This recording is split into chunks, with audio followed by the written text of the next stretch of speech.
Senate Majority Leader Harry Reid is taking new heat today after doubling down on claims that Republican presidential hopeful Governor Mitt Romney did not pay taxes for a decade. He first made this claim during a speech on the Senate floor back in mid-July. Initially, it didn't get a lot of reaction. His father, George Romney, set the precedent that people running for president would file their tax returns, let everybody look at them. But Mitt Romney can't do that because he's basically paid no taxes in the prior 12 years. Mr. Reid then repeated the allegation during a more recent interview with the Huffington Post, saying he is not basing this on some figment of his imagination, but that more than one person has allegedly told him this. Nonetheless, he declined to name a source. And today, again, he took to the Senate floor and said this. So, the word's out that he hasn't paid any taxes for 10 years. Let him prove that he has paid taxes, because he hasn't. We already know from one partial tax return that he gave us, he has money hidden in Bermuda, the Cayman Islands, and a Swiss bank account. Okay, joining me now to debate it, Marc Thiessen, who's a fellow at the American Enterprise Institute and a former speechwriter for President George W. Bush. Also Julie Roginsky, who's a former political advisor to New Jersey Senator Frank Lautenberg and a Fox News contributor.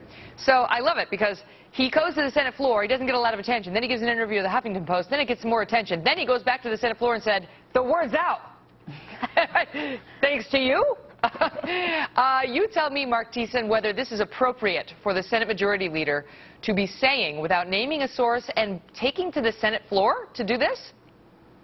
Oh, absolutely. Well, fair game. Okay, well, I'm going to make some news on your show today, Megyn. The word is out that for the past 10 years, Harry Reid has been beating his wife. Now, do I know that Harry Reid's been beating his wife? Do I have any proof? No, but the burden of proof is on him to prove that he hasn't been beating his wife. I mean, that's essentially what Harry Reid just did to Mitt Romney. He used that term, saying he's got the burden of proof. Yeah, he says he's got the burden of proof. He says the word is out. Well, what does the word is out mean? I could say the word is out about anything, and then he admits he doesn't have any proof. And in fact, this is the quote. He said, "Do I know that that's true? Well, I'm not certain, but I don't think that the burden of proof should be on me. The burden should be on him. He's the one I've alleged has not paid taxes." I mean, that's Orwellian. I mean, Jon Stewart had it right the other night when he said that if you, after rule of thumb, when you make an accusation and you have to follow with the words, "I don't know that's true," it's time to shut up. And this is, by the way, not the first time that the Democrats have done this.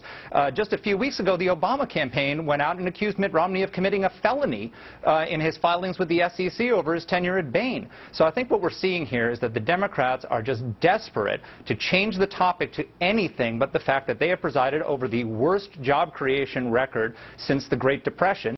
And so they've chucked hope and change in exchange for one of the dirtiest political campaigns in recent memory. Julie, let me ask you this. As a pundit, as somebody comes on television and you've worked for Democratic lawmakers, if somebody called you up and told you, I believe the guy didn't pay taxes for 10 years, would you then repeat that on the airwaves? Well, to go back to Mark's point about Harry Reid and beating his wife, if there were police records that were existing about Harry Reid and Harry Reid didn't want to release them, then yeah, the burden of proof would be on Harry Reid. No. There are taxes out there. No, but you're not answering my question. Would you do it? Do you think that that is responsible for you? Would you do that? I think it is silly season in politics, and I think it is actually politically a brilliant move on Harry Reid's part. Is it something that is politics fair game? No.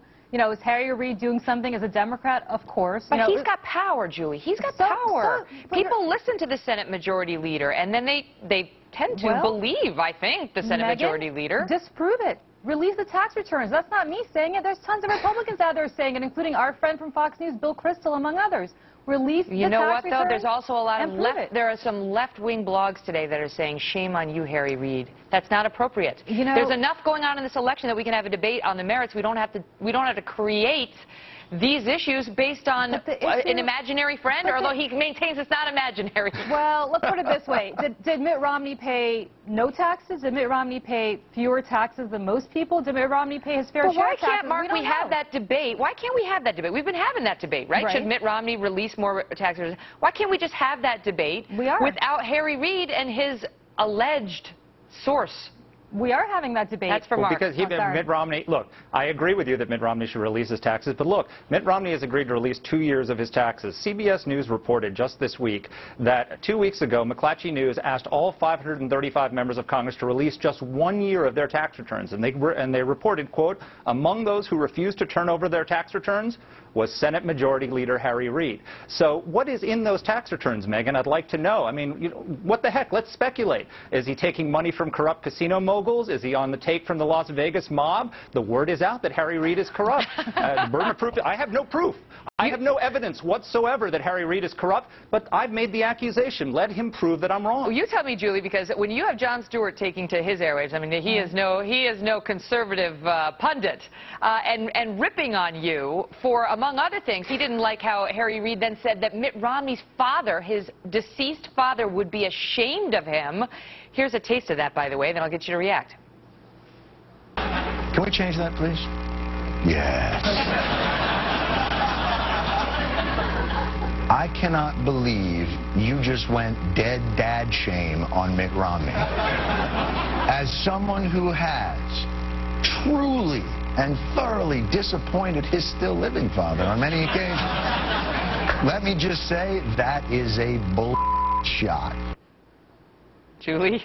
You know, I gotta agree with Jon Stewart on that one. I wouldn't go the dead dad. You're torn because you got Stewart and Harry Reid. You know, I gotta go with Stewart on this one. I'm not sure I'd be saying that anybody's dad is ashamed of them living or dead. I do think, having worked for a couple of wealthy politicians who had been asked to release their taxes, and they did release their taxes, and they should have. And I think Harry Reid should release his. I think every elected official running for high office should release their tax returns. Yeah. Because we, the voters, need to know what's in them. That applies to Democrats as well as Republicans. I feel nosy. I feel nosy. I don't know. I don't want to see Harry Reid. I don't know if I want to see any of them. But I guess I know. You kind of want to know where they're investing and where they're going to be. Feel nosy? I feel like a nosy neighbor looking at my neighbor with their bathrobe off. No, I never did that. I swear. Okay.